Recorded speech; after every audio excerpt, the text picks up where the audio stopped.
Welcome back. We are on day 3 of the video series training on how to get the right butts and seats for your live event.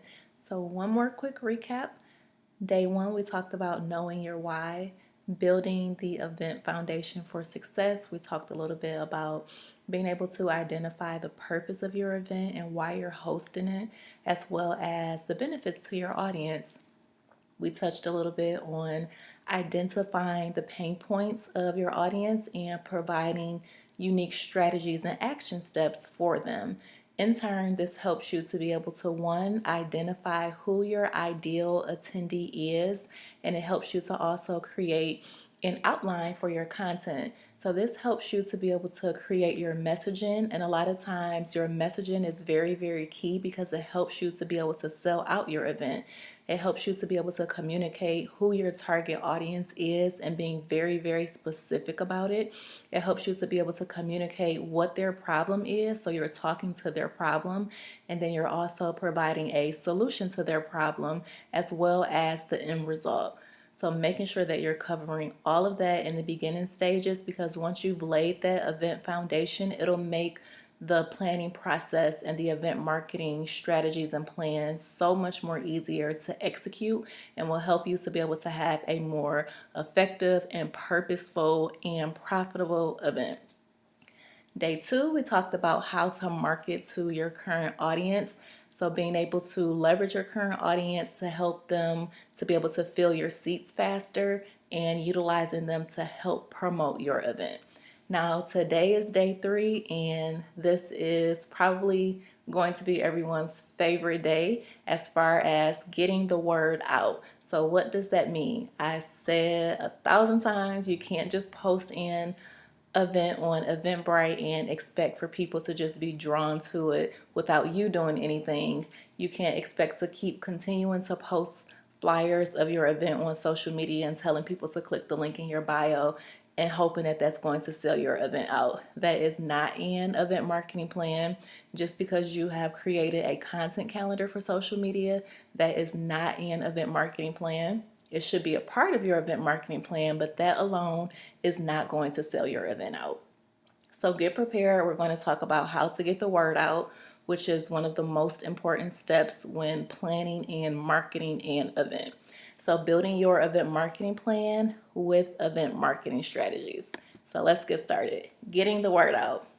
People who attend your previous events or your prior workshops, or if they're already on your email list, if they already follow you on social media, they're going to be naturally led to tell people about you and to have them follow you, purchase things from you, and to be able to sign up for your event, right? So that's all grand and awesome, but outside of them naturally promoting and telling people about your event, you have to have an event marketing plan. You have to be able to create event marketing strategies that will promote your event, that will help fill seats for your event with the right people, and to help you to be able to sell your event out. So one example, one strategy that you guys can begin to utilize, if you have hosted events already in the past, I hope that you have had a photographer or a videographer. If not, having a videographer is very, very key because you're able to use the video highlights from your event to market your future events. So your video should include features of your attendees. It should include you speaking at your event. It should include you interacting as well as your attendees interacting with each other. And it pretty much just helps to share the experience so people can know what they can expect when they do sign up for your event and they aren't blindsided. So go ahead and share that experience with them. If this is your first event, it's absolutely fine. Just go ahead and get some testimonials from your current clients, and you can still use that to promote your event so people can still know that you say that you're credible at what you do, but you still need that social proof. So don't get scared if you haven't hosted an event before and you're wondering, well, I don't have any videos to use. You have clients, you have people that you've worked with in the past. Go ahead and get testimonials from them, and that can be used for you to be able to help promote your event. If you are hosting an event, you're in a planning process now, make sure that you have a photographer and a videographer. If you are really trying to cut down on your expenses, which everybody should be doing so that way you can have a profit, it's okay if you don't have a photographer and a videographer, but make sure that you have a videographer. So that's really, really important because video is king online and digital and social media right now. So I would rather you have video to share the experience and to be able to use that throughout the promotion of your event as well as on social media. So when you do get this footage back, make sure that you send it to your attendees and encourage them to share it on social media, share it with their followers, and make sure that you also create a hashtag so that they can attach that to the post when they share it on social media, and then people can go through the hashtag and see what everybody else has been posting and the experience of the event. And that way they can kind of get overall coverage of what they missed out on and what they can expect for future and upcoming events. And they'll go ahead and follow you on social media. So that's helping you to be able to expand your audience and to be able to reach more people utilizing the people who have already attended your event. So in turn, them sharing helps you to increase your audience, it helps you to increase your visibility, and it helps you to be able to expand your audience. Strategy number 2, utilize event marketing software. So I think a lot of people are pretty in tune with putting their event on Eventbrite, which is awesome, but you can't just put the event on Eventbrite and just expect people to be drawn to it, and just because you put it on their site is going to sell your event out. That's not exactly how it works. You want to make sure that you're utilizing a lot of event marketing software so that you're able to gain more traction for your event. So if people are searching for something online in Google, your events being on other platforms and being online helps with your SEO, which your search engine optimization. So when people are searching for certain things that you're offering in your business and for your event, they will be drawn to your event, and it'll help them to be able to be drawn to the ticketing and the registration pages, and they'll go ahead and register for your event. So I think everyone's pretty much in tune with Eventbrite. A few others are EventB. So EventB is similar to Eventbrite. Another one is SplashThat, and I like SplashThat because it allows you to be able to create a sales page or a landing page for your event. So here's the thing, if you're hosting a workshop, if you're doing a signature event, you should have an sales page or a landing page. So if it's a signature event, really try to get a sales page up, and your sales page is pretty much selling the event, selling the experience. So let's say you're hosting a signature event. I really encourage, if you're doing a signature event and you know that you're going to be hosting it, let's say monthly or quarterly or annually or biannually, this is going to be something signature for your business. So you need to go ahead right now and purchase the domain name for whatever the event title is for your business, right? Now you'll have a designated space to have everything housed on that one site. So if anybody has any questions as far as why you started hosting this event, who the event is for, if you're seeking out sponsorships, if you're seeking out vendors, all of that information will be on your website or on your event landing page or sales page. You can also include frequently asked questions. So some people want to know, is the event going to be streamed online? Are you going to be offering daycare? Can they bring their children if you're doing a weekend conference? So all of those questions that people may have, all of that needs to be housed on your one website, opposed to you keep sharing those things on social media and people have to keep scrolling through your page trying to get all of the information. If you have one designated spot, that makes everything so much more easier. It also helps you to be able to share past events so that way they can see past experiences and know what to expect for this upcoming event. So any past B-roll footage that you may have, any photos or videos of you speaking or your guest speaking, all of that needs to go on your event landing page or sales page. If you don't have that, SplashThat has templates, and it's a good way to kind of get started. Another thing, if you use MailerLite as your email marketing tool, they allow you to do landing pages for free. So those are just some options when it comes to creating a sales page. It's good to be on Eventbrite, but let's say Eventbrite crashes for a week, then how are people going to find your event? It needs to be on your website as well.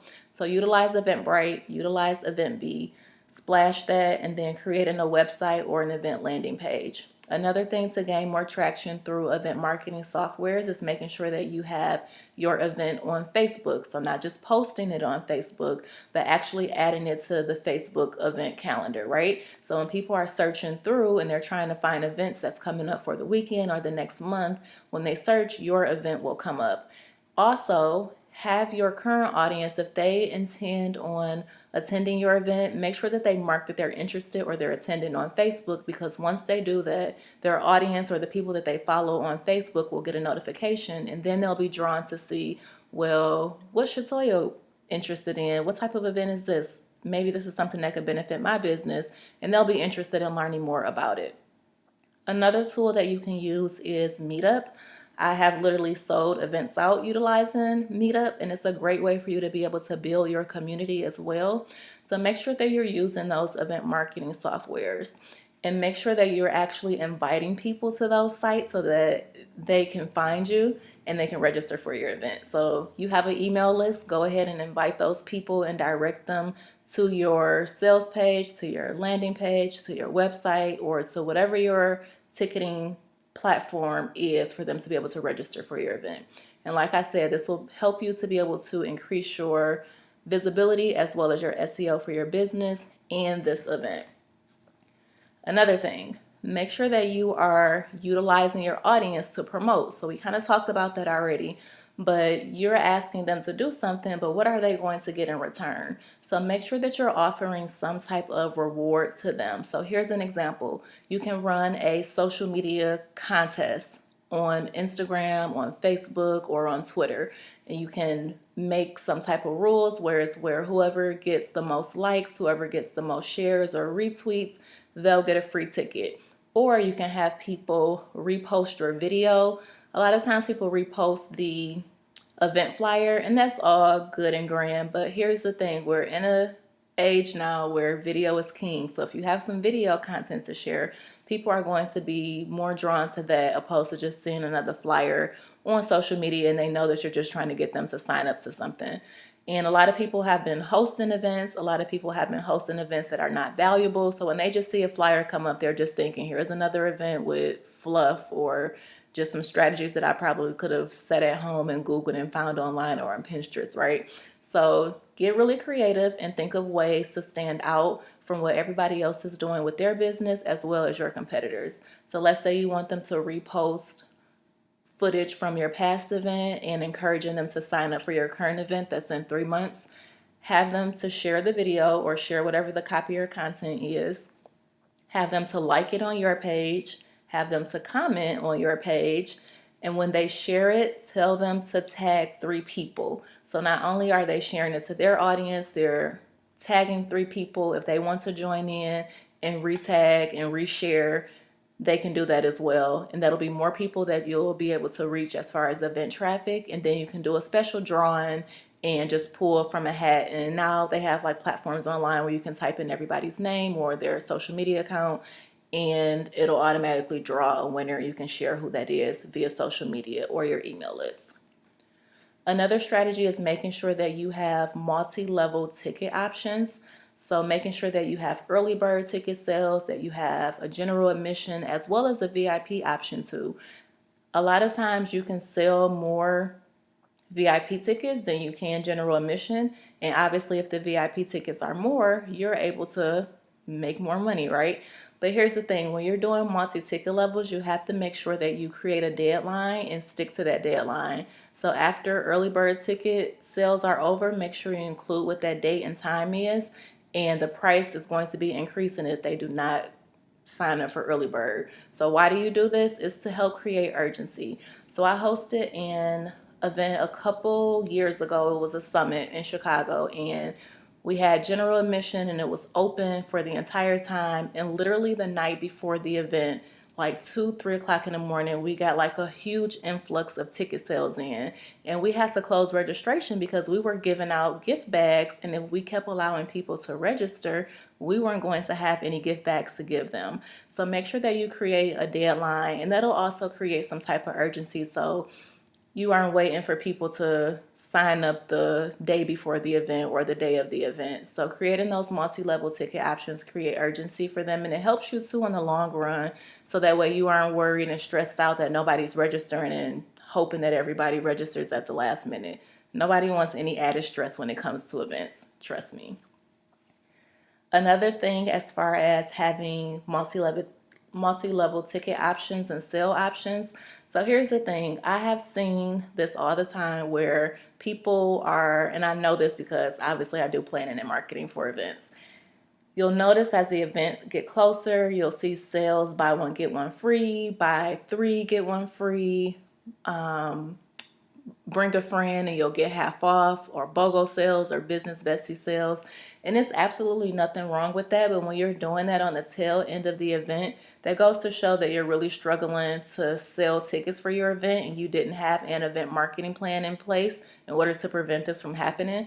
So I'm not saying not to have BOGO sales and not to have business bestie sales. I absolutely encourage you to have them, but you should have them at the beginning of your launch period and not as it gets closer to the end of the event. And it's also not fair for the people who purchased when you first launched, and then now you're offering all of these discounts, and they're probably thinking, well, I should have waited to the last minute with everybody else and I could have actually saved money.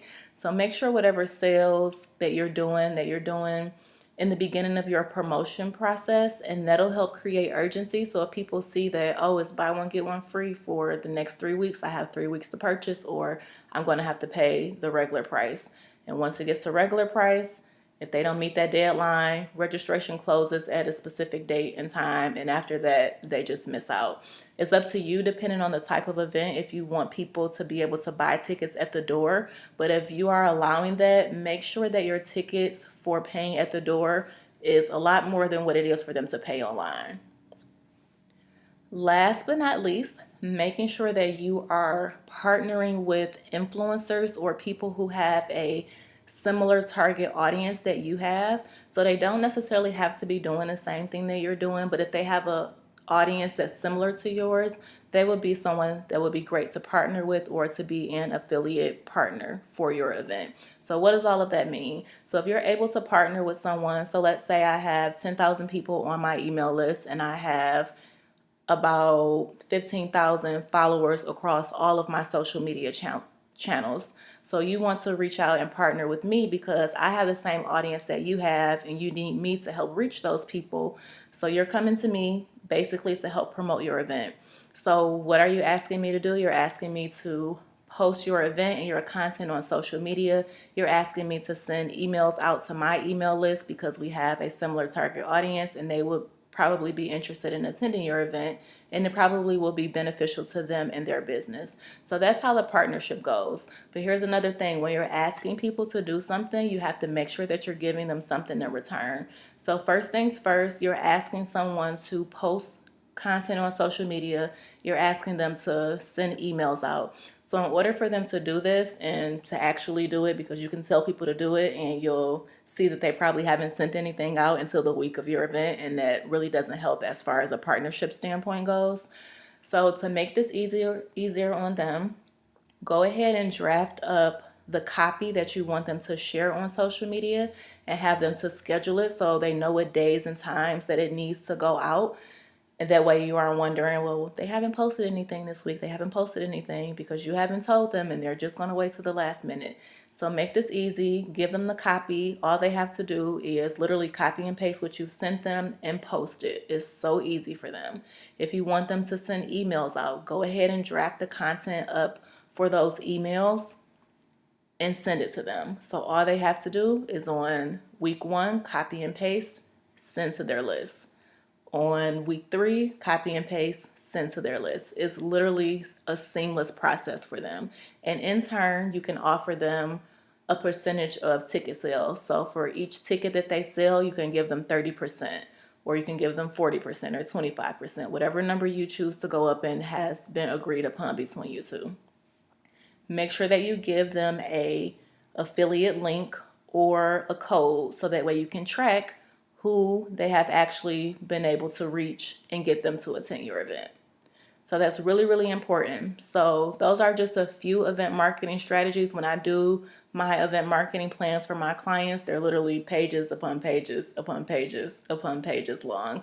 And we typically work on those for at least a minimum of 3 months, depending on your type of event. So if you're doing a conference, then it will be anywhere from 3 months to 12 months. I have some clients who it's their signature event. It's a huge event for them. They host it once a year, so they literally spend the whole year executing those event marketing strategies to fill seats for their events. Now, if you're just doing like a networking event or a meetup, then maybe you will only need about 2, 3, or 4 weeks of executing your marketing strategies. So it really just depends on the type of event that you're hosting, and it also depends on your audience. So like I said, if you have a pretty good audience and they like you, they trust you, they're loyal, you're providing something that they actually need right now in their business in order for them to get to where they are at point A to where they want to be at point B, then they're going to register. So those are some really, really important strategies to remember and to make sure that you're implementing when you're planning and marketing your event. So go ahead and start brainstorming on which of these strategies you want to use. You can actually use all of them if you want. I use all of them for some of my clients. So go ahead and start on that. If you have any questions, as always, for this video series, make sure that you email them to me right away and I'll go ahead and respond. Go ahead and finish completing the remaining portion of this workbook, and I know that this will be beneficial and it'll be helpful for you to not only host an event, but making sure that it's purposeful, making sure that it's profitable, and making sure that you're actually reaching your right audience and you're actually solving the problems that they need and that the problems that they're having and the solutions that they need, you're providing that to them. So good luck with getting the right butts and seats for your event. And I know it's going to be a success. As always, make sure that you email me. I get people, when I tell them to email me, they're scared to email me or they never do it. And you're pretty much losing out on the opportunity because I don't do this often. I'm doing it specifically for this video training. And I know it's going to be a success for you. So make sure that you keep me posted and finish the workbook. Don't skip any steps. Finish everything. Talk to you later.